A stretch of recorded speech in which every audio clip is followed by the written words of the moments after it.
there's a group build on of road vehicles. I'm going to jump on that bandwagon now, and this is my entry. Now, I did say on an update that I was going to be doing something between the float bank group build. I've got a very quick kit, but there's a lot of downtime in it because of sanding and all that. My hands are not as strong as they used to be, and they get sore sanding for a long time. So I only can do a little bit at a time. So I thought I'd go and jump down on these. First one I was thinking of doing was this one, which is a 1910 Cadillac. But I decided to do something different. But in the meantime, I remembered the non-military road vehicle group build, and I thought, I'm going to do these for that build because it's quite a long time. I don't know how many of these I'll be able to get done before the end, but I'm going to try. I'll start with the newest car I have in the collection here. It's a 1953 Jaguar. I also mentioned the 1910 Cadillac there.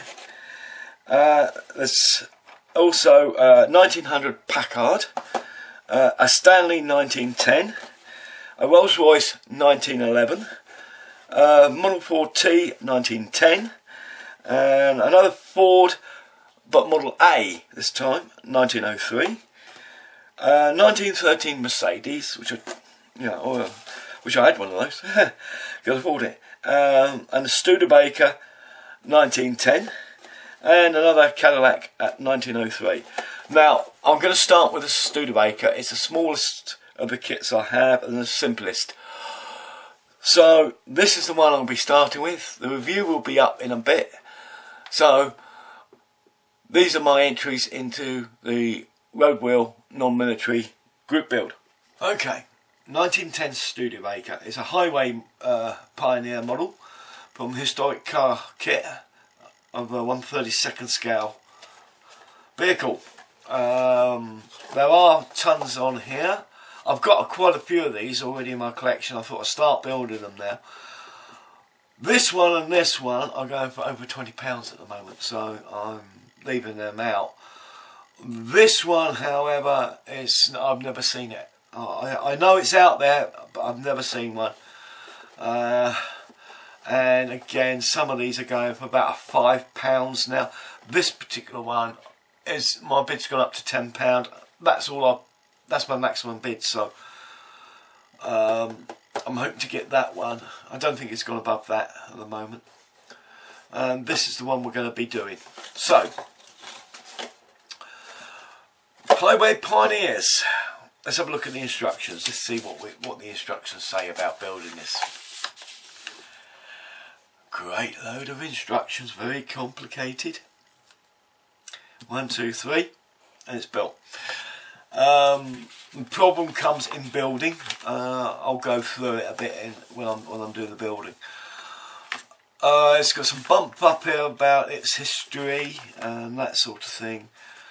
But if you ever buy one of these, be careful about the instructions because you might make sure you get the right one. This is the 1910 Studebaker electric coupe. Here we have the 1910 International. Here we have the 1910 Hudson. Because Dipole aren't the original manufacturers of these kits, a lot of them, they've been manufactured by a lot of people. The exact same ones. I think the mould must have been going through people. When it came to Dipole, I don't know about the rest of them, but when it came to Dipole, they decided we're going to save paper. We're going to be green very, very early on. So they put 3 instructions on one page, one A4 sheet, and they got general model instructions here. So all they've had to do is print one sheet of paper for 3 kits. Anyway, let's go on with some of the parts. Now the first parts I'm going to pull out are the bodywork. Now as you can see, it's just 2 halves. They go together and it's not very nice. It really is not very nice. It will go together quite nicely, but what we're going to have to do is take the pins off and give these a flat sanding, and then they'll go together absolutely perfectly. There's no warps in them or anything. So we'll have to do that. Painting on the inside is going to be a problem, but I'll come to that when I'm actually building. There's no flash on that one. But on this one, which is the wheels, there's a little tiny bit of flash inside the spoke of the wheel. But there is quite a bit of flashing on this. This is actually, I mean, how thick is that flashing? You know, I can snap that. I'll be able to use that for filler. I'll put that on one side. This side won't. This is very thin flashing. They're quite nicely moulded actually for a very cheap kit. And it's copyrighted 1952, so that's how old the kit is. The third fret, or I should say, well, yeah, it would be the third tree. You've got the bloke on it. You've got his hat, steering column, and the mud guards and running board. There's some flash around the outside, but very little that can be taken off. There's a couple of pin marks on the lights on here. They are pin marks because these are supposed to be square lights in here. There's a bit of flash on the bloke himself. It actually looks like he's carrying a newspaper here. Let me put that back out there. See, look, he's carrying a newspaper. He's not actually. It's just a bit of flash that comes off the side of his hand. So that is the kit itself. If I bring these back in and do a part count, it's going to take me an awful long time. 1, 2, 3, 4, 5, 6, 7, 8, 9, 10, 11, 12, 13, 14 parts to the kit. And most of them are like this. There are not many parts to them.